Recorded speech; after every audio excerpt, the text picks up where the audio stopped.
Good evening, everyone. It's a pleasure to be with you this evening, to connect with old friends and to see many new faces. I extend to you the greetings of the community of the Anabaptist Mennonite Biblical Seminary. And it is also my pleasure to congratulate you on the 27th meeting as a conference. I pray that God would continue to guide you as you embody God's mission for this part of Canada and for the rest of the world.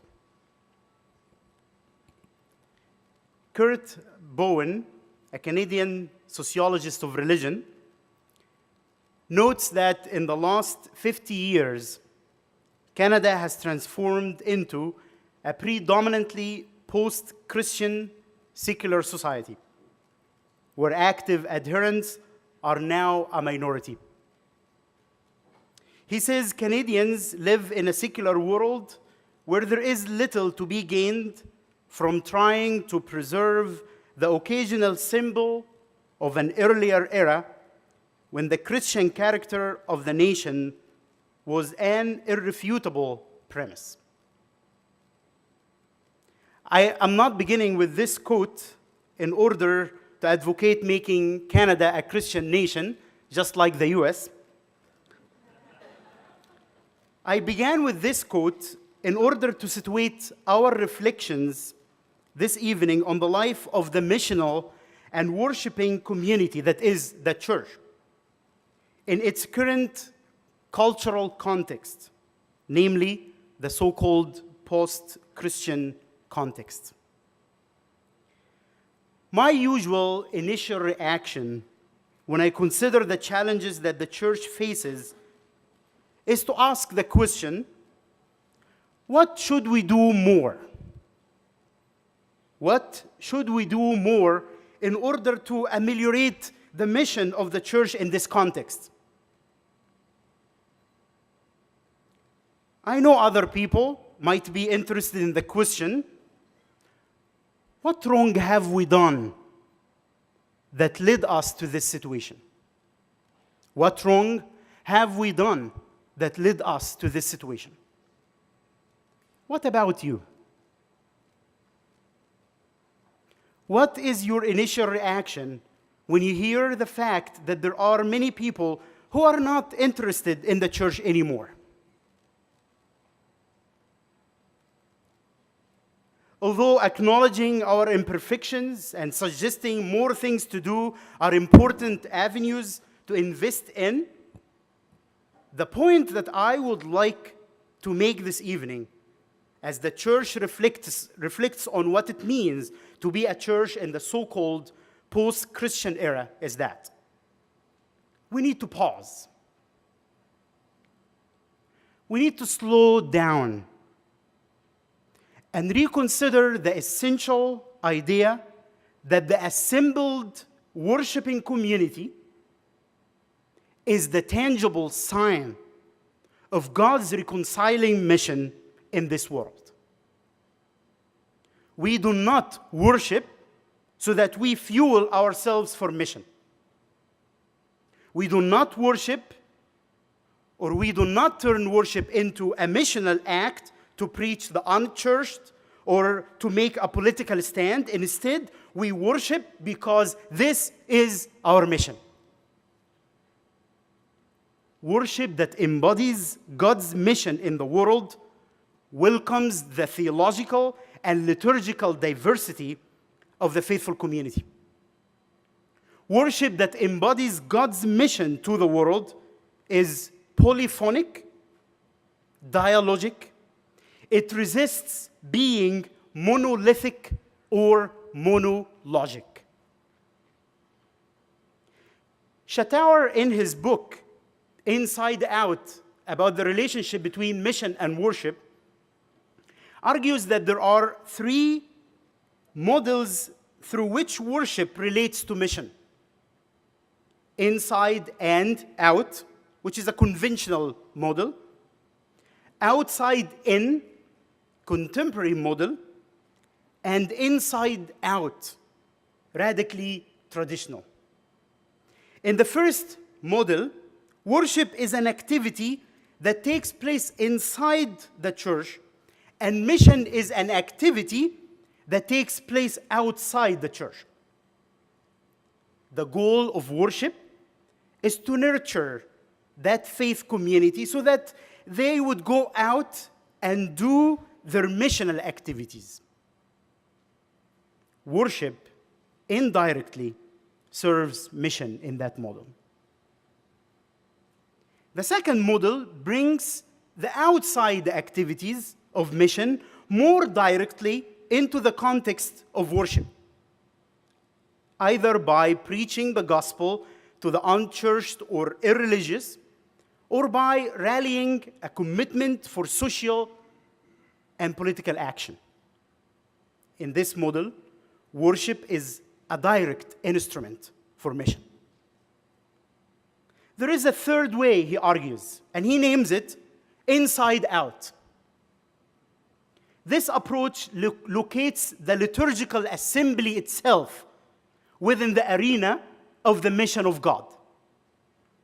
The mission of God is God's own movement outward in relation to the world, in creation, and the covenant with Israel, and culminating in Jesus Christ, and the community gathered in Jesus Christ.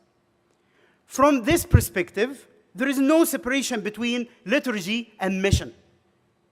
The relationship between worship and mission is not instrumental, directly or indirectly, but rather the assembly for worship is mission. The assembly for worship is mission. And I believe that the text that we have read this evening, Exodus 3, 1 through 12, which is known as the call of Moses, makes the same point.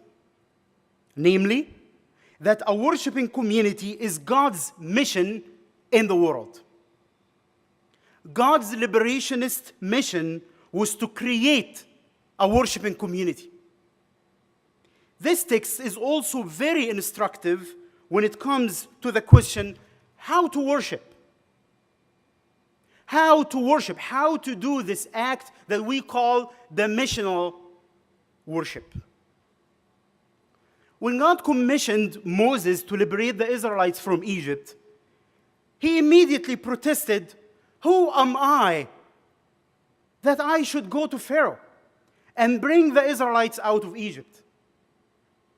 Who am I that I should go to Pharaoh and bring the Israelites out of Egypt?" And God responded to him, saying, "I will be with you, and this shall be the sign for you that it is I who sent you.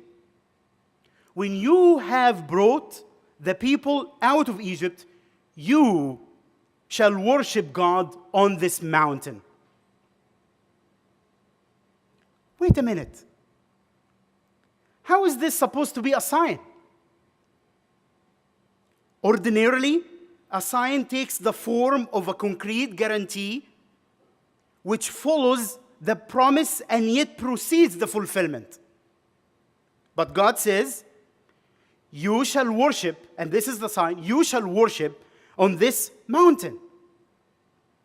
This sign would only confirm the word after the mission had been accomplished. Because this is an unusual sign, some commentators have suggested that the demonstrative, "this is the sign," is referring to the preceding statement, which is, "I will be with you." Yahweh's companionship with Moses would be the sign that Yahweh has sent him. The problem with this interpretation is that the demonstrative, "this is the sign," usually refers to what is mentioned after and not what has been mentioned before it. The other obvious but troubling proposal is that "this is the sign" is referring to what comes after it. That is, the people would worship Yahweh on the same mountain after the successful deliverance from Egypt.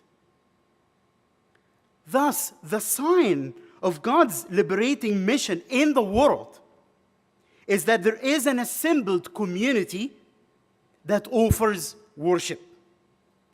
This is the first sign mentioned in the book before turning the rod into a snake or turning the water into blood.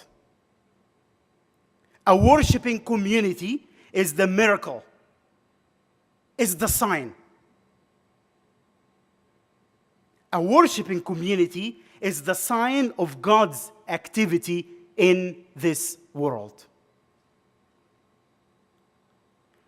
The word play between the Hebrew word for the burning bush, Sinai, and the name of the mountain where they will worship, Sinai, invites us to consider that there is a connection between the divine appearance to Moses in the burning bush that is not consumed and the theophany in the midst of the people on the mountain in the form of fire. Thus, I like to think of the encounter between God and Moses in chapter 3, not only in terms of a call for mission, but also in terms of worship.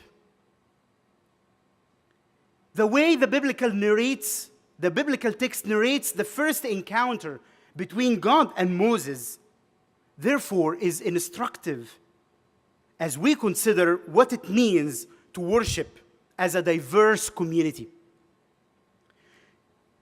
The present community here and now, you come from different regions within Canada. Many of you are historic Mennonites and others are new Mennonites. Many describe themselves as conservative, others describe themselves as liberals. About 6 to 12 languages present in your midst. Diverse ethnicities and cultures. First-generation immigrants and second and third-generation immigrants. This text teaches us that the desire, the attitude, the act of worship by the assembled community, the church, which embodies God's mission to the created world, must be rejuvenated through the joyful inclusiveness. By no means was Moses imagining that by doing his everyday activity, being a shepherd, would lead him to reach the mountain of God. There is no temple nearby where he might expect a divine appearance. No sign that this is a holy place.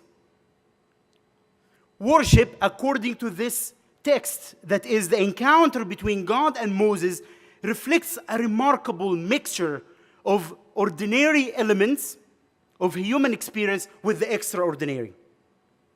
You're meeting in a basement of a college. What began as just another day doing the same old thing turned out to be an absolutely new experience. The divine presence transforms what is perceived as ordinary, secular, mundane into a holy ground. Worship here is about stirring the human curiosity. Human curiosity leads to a deeper encounter with God. It all has started because of the divine initiative. Yet God's mission is not coercive, but persuasive. God initiates, calls to worship, and becomes vulnerable to the human response. God spoke to Moses only when he, that is Moses, this ordinary human being, decided to turn aside and to listen to the voice of his curiosity. God spoke to Moses only when he, that is Moses, this ordinary human being, decided to turn aside and listen to the voice of his curiosity.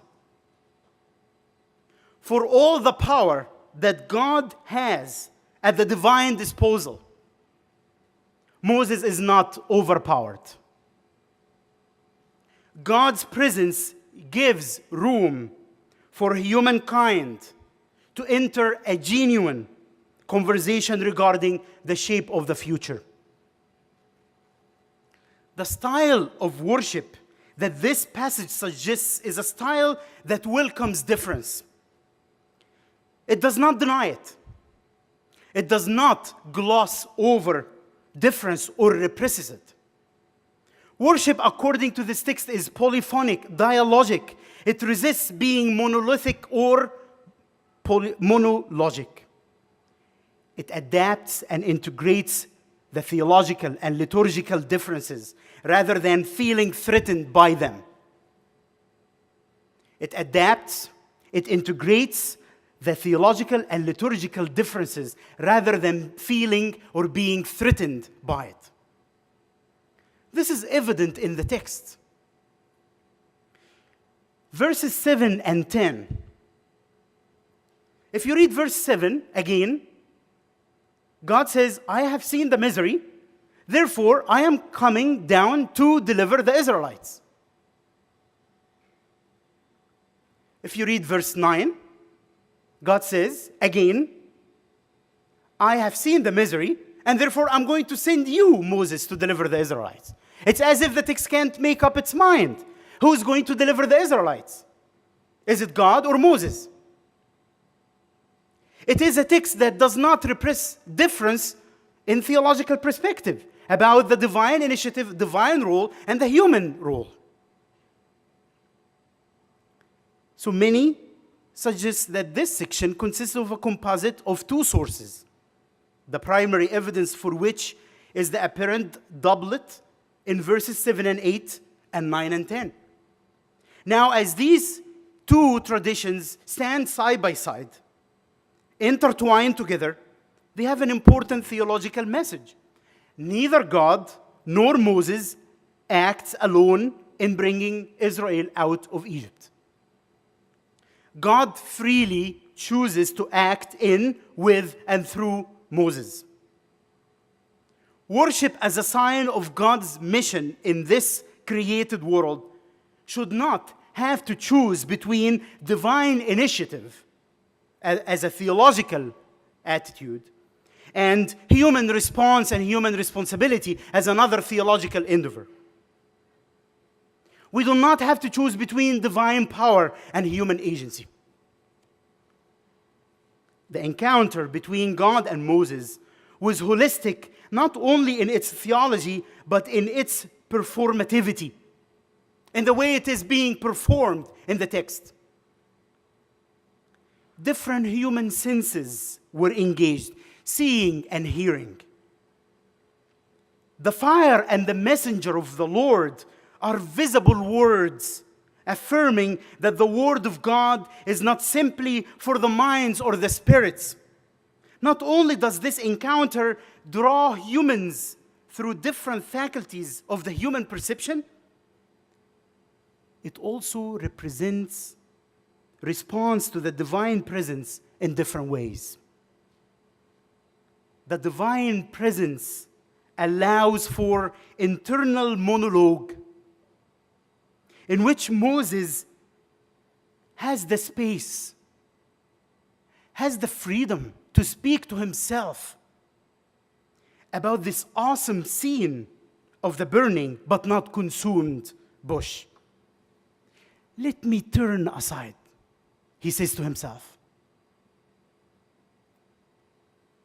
The divine presence causes Moses to respond through a worshipful deference and through an animated dialogue. The dialogue between Moses and God involved a posture of reverence. He's afraid to look at God. He takes his sandals off because this is a holy ground. There is a distance between this human being and this transcendent God. Yet, that same worship allows for a completely different posture. It's a posture of protest, in which a human being stands before God and says, "Who am I to go and do this?" A human being feels empowered in the presence of God to speak honestly what they feel. The worship that God calls us to embody is a worship that includes these theological approaches of God's transcendence and God's eminence. Human submission and fear and reverence, but also human freedom to speak freely before God, to protest, to lament, to mourn, to grieve. But it also should give voice to doubt. Who am I to do that? Who are we to go and renew the mission and the love of the church in our context? It should give voices to doubt, lament, and even protest. In a post-Christian era, the church is called out of performing worship as if it is a work, an obligation demanded by taskmasters. It's ironic that the same Hebrew word, avad, is the one used for those who serve the Egyptian powers and the people that is called to worship.